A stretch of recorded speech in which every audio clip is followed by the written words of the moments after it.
તો જો હાલો આપણે ડીટીયા એટલા રહી ગયા હતા તોડવાના, તો જો આજે તોડી નાખ્યું ડીટીયા. અડધા તો પહેલાં તોડાઈ ગયા હતા, એટલા જ બાકી હતા. ચાલો હવે ફટાફટ તોડી નાખું. થોડાક જ હતા બાકી.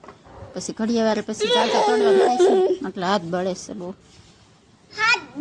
પછી જો ડીટીયા તોડીને આપણને મન થઈ ગયું તરબૂચ ખાવાનું, તો જો આપણે પછી ફ્રીજમાંથી કાઢ્યું તરબૂચ ને તરબૂચની બોલાવી બાકાજી ટીકી. હાલો હવે ખાઈ નાખી તરબૂચ હવે ફટાફટ. જો હવે આપણે ખાવાનું કરી દીધું શરૂ, અને મસ્ત મજાનું છે મીઠું. જો તો ચાલો ખાઈ નાખીએ હવે. કયું ફોડેશ લે, એટલે આ શું ફૂટ્યું? જો અમારા શિવભાઈ મહિના રમવા આવે સવાસરમાં. હજી એને નાવાનું બાકી છે. એ નાવું નથી, આમ જો ધૂળમાં પી ગયા છોકરો. હાય ફ્રેન્ડ, જો આજે સન્ડે છે. સન્ડેના દિવસે આજે દુકાને નથી ગયા, ઘરે રજા રાખી છે.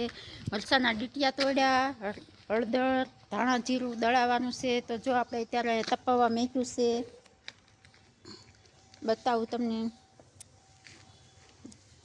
જો હળદરને તપાવી દેવી, આ ધાણા છે, આ મારું જીરું છે, આ મરચાંને તપાવવા જો મૂક્યા છે મેં.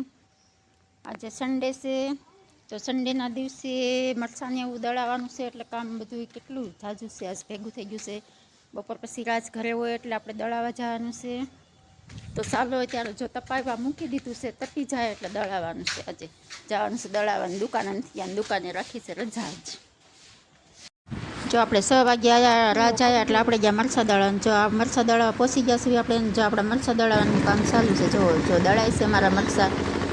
તો ચાલો હવે આપણને મરચાં ઉઠતા એટલે આપણે આઘા ઉભા રહ્યા હતા.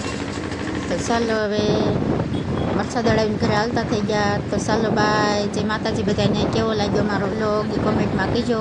Bye bye.